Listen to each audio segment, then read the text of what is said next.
skin. Run, run, run, but you sure can't hide. Well, nobody's interested in learning but the teacher. Segregation, determination, demonstration, integration, aggravation, humiliation, obligation to our nation. Good morning and welcome to Detroit Wants to Know. Today, we're at what used to be the Chase Tower in downtown Detroit. Today, my friends, we're going to be talking all about Quicken. They've come to town, they've brought people to town, and they brought with them the future of Detroit. The future is here, my friends. Get on board or get left behind, and it involves you. My first guest is David Carroll, Vice President of Quicken. Right, Dave? Yep. All right. Tell us, what is Quicken, Rock Ventures, Bedrock? What is all this stuff, and where are we right now? Well, we refer to ourselves as a family of companies. Dan Gilbert has an ownership interest in probably well over 100 companies nationwide, the majority of them located right here in the city of Detroit. Quicken Loans is the largest and original company of all. Quicken Loans is one of the top mortgage lenders in the country, is won the J.D. Power Award for best customer service among mortgage lenders in the whole country, and very successful company that employs a lot of people. But there's other companies too. There's Bedrock Real Estate that handles the real estate development downtown. There's Fathead that produces all sorts of cool wall graphics. Wait. Fathead, like the people on the walls? Yeah, people on the Wow. walls. That's one of our companies. There's a lot of entrepreneurial companies. There's a Greektown Casino, and then there's a few things in Cleveland, of course, the Cleveland Cavaliers. So we're a whole large family of companies, and Rock Ventures is the umbrella company that sort of handles the support for them, kind of the umbrella name we go by, rather than using the name Quicken Loans for everything. But we're all consider ourselves a big family of companies, and most of which are based right here in downtown Detroit. So you've brought how many employees downtown? Well, we had 0 about 3.5 years ago, and now we're up to about 12,000 employees downtown. So it's been a pretty big boost into downtown Detroit. We have the Quicken employees and the addition to Blue Cross Blue Shield to thank for the new traffic jams downtown. Traffic jams, the higher parking rates, all of that's. Beyond the traffic jams, what does Quicken's development downtown mean to the average citizen that doesn't live downtown? Are you guys creating an island unto yourselves here? No, we're not. That's a great question, though, because we read a lot about the success of downtown and midtown, and it's a great question. How does that affect the neighborhoods and the average citizen in Detroit? A few things. First of all, the events and the things we do create downtown are actually a lot of fun and available for everybody. So we encourage people to come out to Campus Martius, the riverfront, a lot of free activities that a lot of people should enjoy. Secondly, there's the tax base. And I don't want to get all accountant technical on you, but suffice it to say, we generate tens and tens of millions of dollars in city income tax revenue that our employees pay, parking revenues, local businesses. Wait. You just said your employees pay city income tax. There was a rumor out there that your employees didn't have to pay city income tax. Well, let me clarify. When we originally moved our people downtown, the first chunk of people, I think it was about 3,000, the first couple waves of moves a few years ago, Quicken Loans gave everybody a raise to cover what they have to pay in city income tax.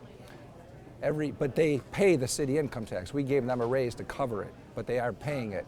And then above and beyond that, we've created probably about 6,500 new jobs since those initial folks moved down, and those people pay city income tax. So no, everybody who works downtown for one of our companies pays city income tax. Those tax dollars go right to the treasury of the city of Detroit, which in turn hopefully uses that money to improve city services, police, fire, lighting, everything in the neighborhoods. And that doesn't even count the parking revenues, the spin-off business, the lunches, the restaurants, the hotel stays. All that economic activity creates a tax base that goes into the city to help with the fiscal problems. On top of that, of course, is job creation. We've created a lot of jobs. We've hired a ton of Detroiters. We have Detroit job fairs. You'll hear more about our summer internship program in a few minutes, but over 1,000 summer interns, many of them. 1,000. Yeah, 1,000, and you'll hear more in a few minutes, but believe it or not, 1,000 will be our second year in a row, we'll top the 1,000 mark. But the job creation and then also bringing people to Detroit. I say we hire a lot of Detroiters. It really goes two ways. One is hiring Detroit residents, but then we've had a lot of people move to Detroit. Well over 400 have moved here in the last 3 years alone since we started the Live Downtown incentive, whereby we we help people, give them a subsidy to live downtown for a couple of years. Will those subsidies ever expand out into the Rosedale Parks, the Jefferson Chalmers, the University District? We're Martin talking Park? about it. Probably not that soon.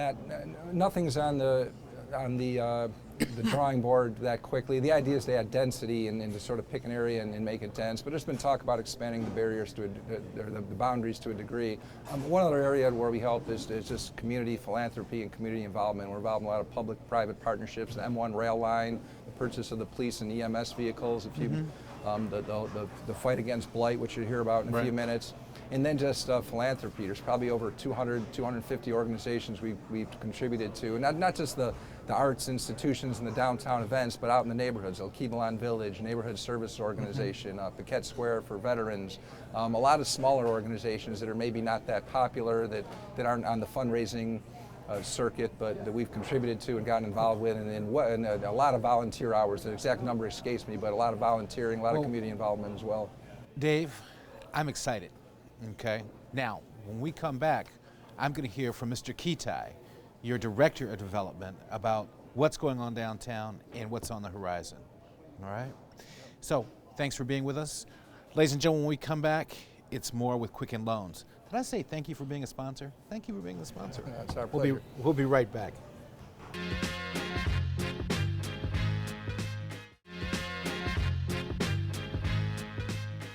Welcome back to Detroit Wants to Know. This week we're coming to you from Quicken.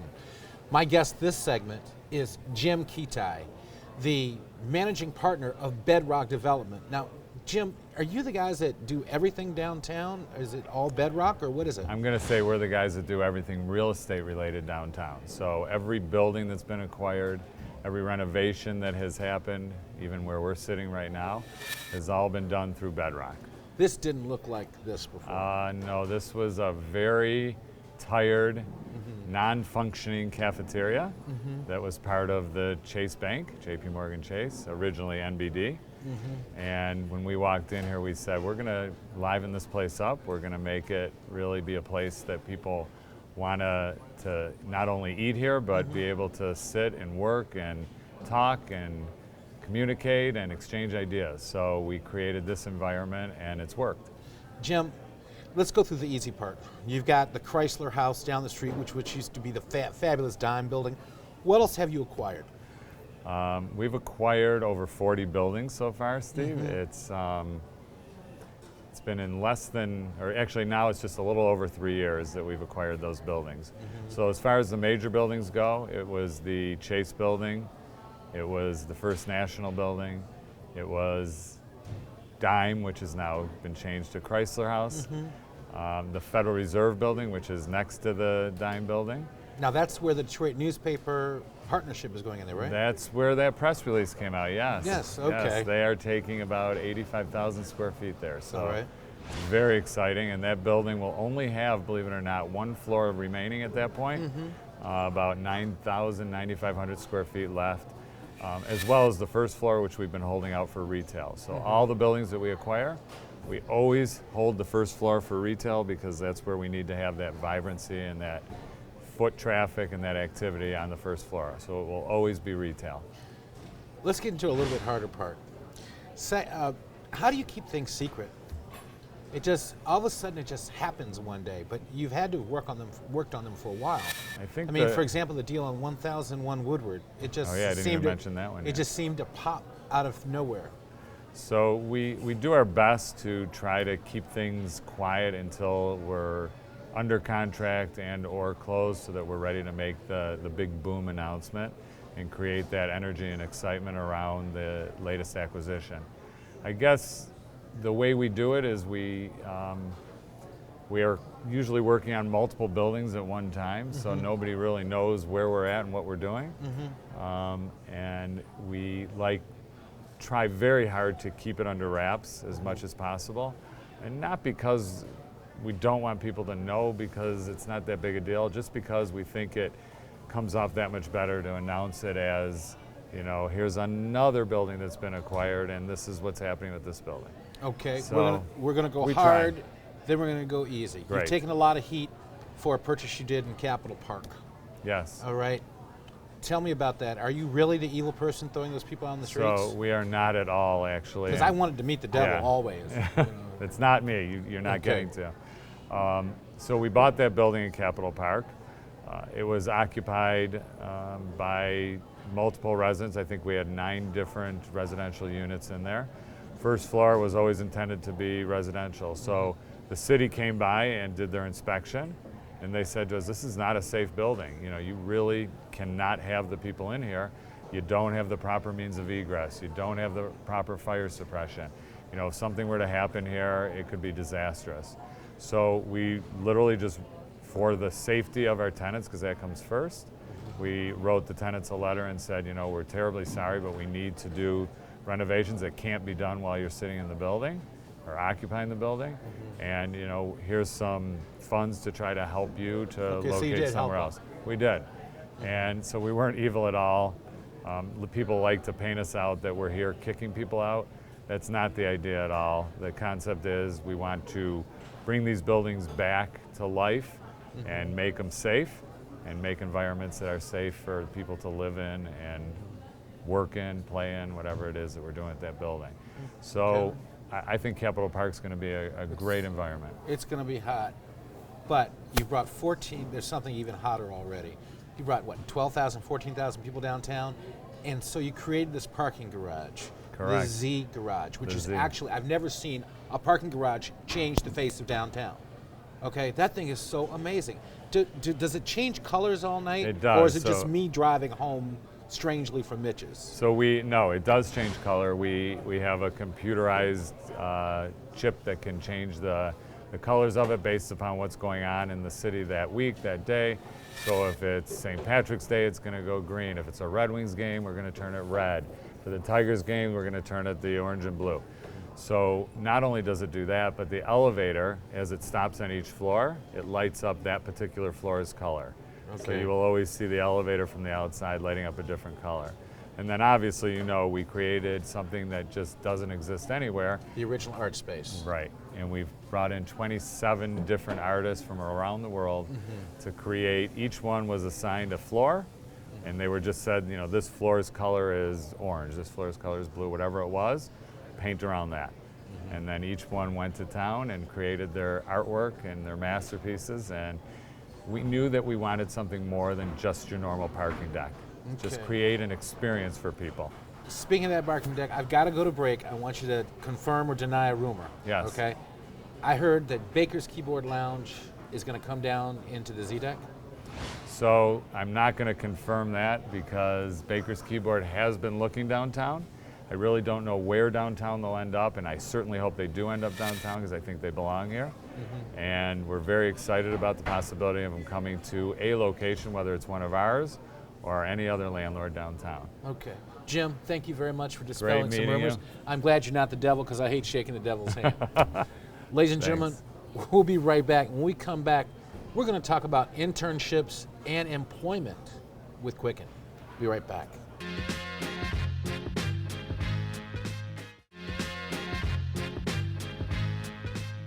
Welcome back to Detroit Wants to Know. In our first segment, we had David Carroll, Vice President of Quicken Loans, giving us an overview of all the companies that are under the umbrella. Second segment, we talked about development in downtown, specifically the Z Garage. Now, in this segment, we're going to talk about employment at Quicken Loans with Michelle Salvador. Got it right, didn't I? You did. Michelle, start off at the bottom rung, which is the internship. Tell me about that. Internship is a huge deal here at Quicken Loans. We hire the majority of our interns that actually come in and perform for us. So interns here do everything. We have them in every single part of the company, whether it's mortgage banking, technology, recruiting, human resources, legal, accounting, anywhere that you can think of, we have interns. And they don't perform just normal filing. They're not out getting coffee they're actually doing work. We've had interns come on board here and actually create mobile applications for us. So are they paid internships? They are paid. Every intern here is paid, okay. absolutely. Some of the great things that have come out of our program would blow your mind. I would need probably about 40 minutes to tell you all about it. Well, I'm going to because give it's you great. 40 minutes later on, but I just want a Good. tidbit today. How many interns do you have over the summer? Over this summer, we're going to have over 1,000. Over 1,000 Over interns? 1,000 interns here in Detroit Now, this summer. is the application period closed for that, or is it still open? Still open. You can go to quickenloanscareers.com. QuickenLoansCareers.com. And how old do you have to be to get an internship? We really look at our intern program as non-traditional. So if you are advanced in your schooling, let's say you're a senior in high school, you've taken advanced college classes, we'll still take a look at you for an internship. If you're a sophomore, junior, senior, even freshman in college, we'll still look at you for an internship. We also will look at individuals who are looking for a career change. So you don't have to be of college age. You can be a more mature candidate and still be a candidate for us for an internship. Wait. That sounds like that, was it a Will Ferrell movie? They were Google interns? Yeah, that's so a you're great saying movie. somebody at 45, 50 could be an intern? Sure, absolutely. If they're looking for a career change. So what we look at is are individuals that have the schooling and maybe they don't quite have the experience that they need to get their foot in the door somewhere. If they have an interest and they have passion, they have to have a large passion for whatever it is they're going to do. We will look at them for an internship, absolutely. Okay, give us that email, that web address again. It's quickenloanscareers.com. Okay, now, getting a job at Quicken. We heard Mr. Carroll in the first segment say he brought 12,000 people downtown. Absolutely. How does somebody get a job at Quicken Loans? quickenloanscareers.com. We do call every candidate that applies to us for any position that they apply. Really? We go through and we talk to them, and what we're really looking for are individuals that have a strong passion for what they want to do. They have to have a passion for the city of Detroit. They have to want to join in our fight to make sure that downtown Detroit is beautiful and it's perfect. And they also have to have some of the skill sets that we're looking for. We have a great training program, so we're not afraid of individuals that maybe don't quite have all of the experience we're looking for. As long as they have some of it, we'll still look at them to be a candidate with us. Okay, so we've talked about the internship, those people that already have it going on. We talked about people actually getting a job at Quicken. Tell us, what are you doing with the Detroit Public Schools? I hear a rumor that you're doing some sort of mentoring program. We are. It's called The Network, and I'm super excited about it. We have about 36 or 37 students from Osborne High School. Osborne. Not Castech, not Renaissance, Nope, but Osborne? Osborne High School. We had our first meeting this past week, and it was fantastic. It was an opportunity for us to be mentors for those folks. And so we have 37 mentors, so it's a one-on-one mentor-mentee relationship. And we're learning about what their days are like, and they're learning about what our days are like. Some of the greatest things that came out of the first program was one of the students said, I never knew that you could get a job and have fun at what you're doing. Well, Michelle, I got to go to break, but I want you to come back because I want to do like Great. I want to do like a half hour with you. Okay? Great. Because Great. you've dispelled a lot of rumors just with the Osborne thing alone of saying that Quicken Loans is just about downtown. Ladies and gentlemen, when we get back, when we come back, we're going to talk about blight with my good friend Steve Ogden. Be right back.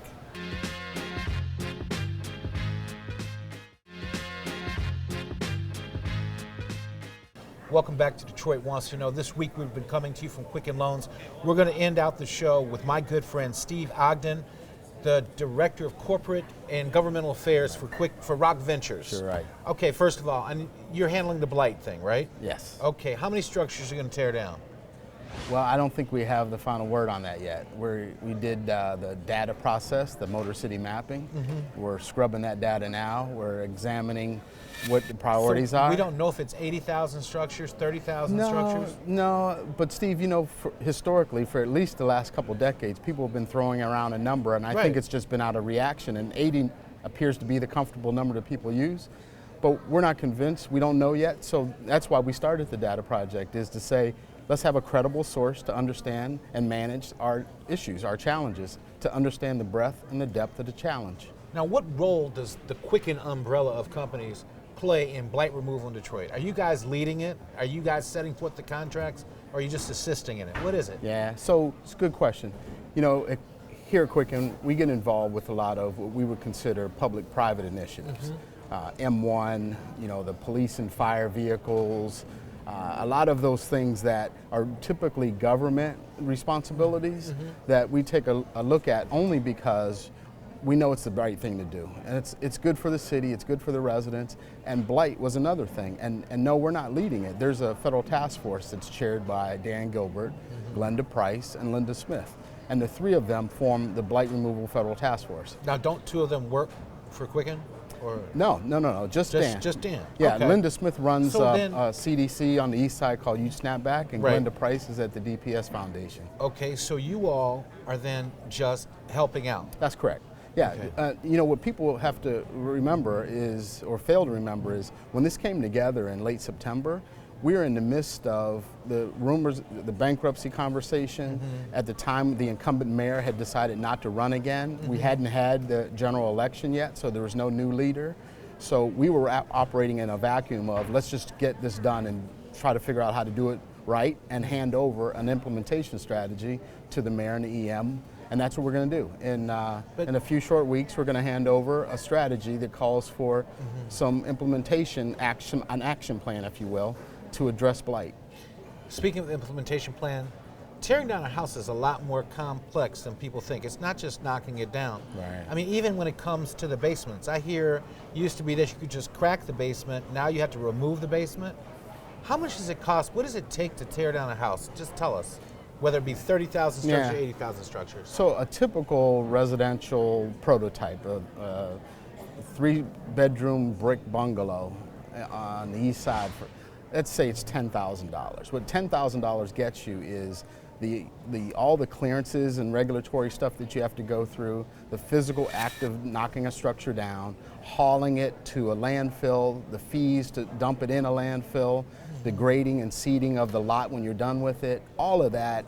The typical number you hear is $10,000. So the actual knocking down of the house, the actual demolition, that takes really a few hours. Okay. And that can get done for about $4,000 or $5,000. The rest of it is the price of doing business. And then you have to get all the utilities shut off. All that That's stuff correct. has to be gone. All that is in the regulatory clearance process, which is done up front. You did a wonderful job at Next Detroit. Thank you. The nonprofit that you worked at before that, before this. How did that prepare you for what you're doing now? It's a good question. It actually tie bars pretty well, because what we were trying to do at Next Detroit was try to understand what residents needed. And so we were on the ground meeting and engaging residents. Residents not inside of downtown That's Detroit. correct, in neighborhoods, in the residential neighborhoods, the traditional neighborhoods in Detroit.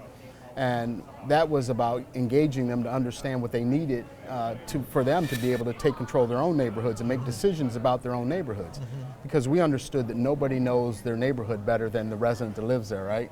We can be experts all we want, but at the end of the day, it's them, the residents, that will make decisions that will inform our process. Even the mapping process, there's going to be an engagement portion of that where residents will be able to go online and say, though you think that house is really swell and well appointed, inside it's blew out.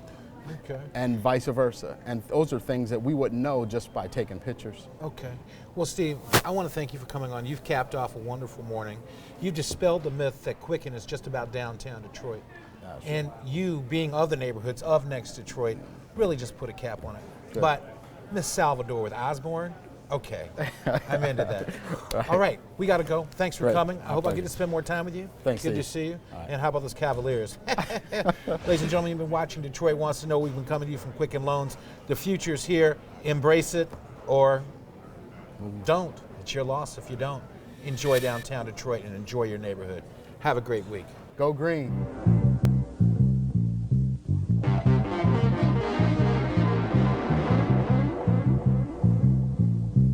People moving out, people moving in. Why? Because of the color of their skin. Run, run, run, but you sure can't hide.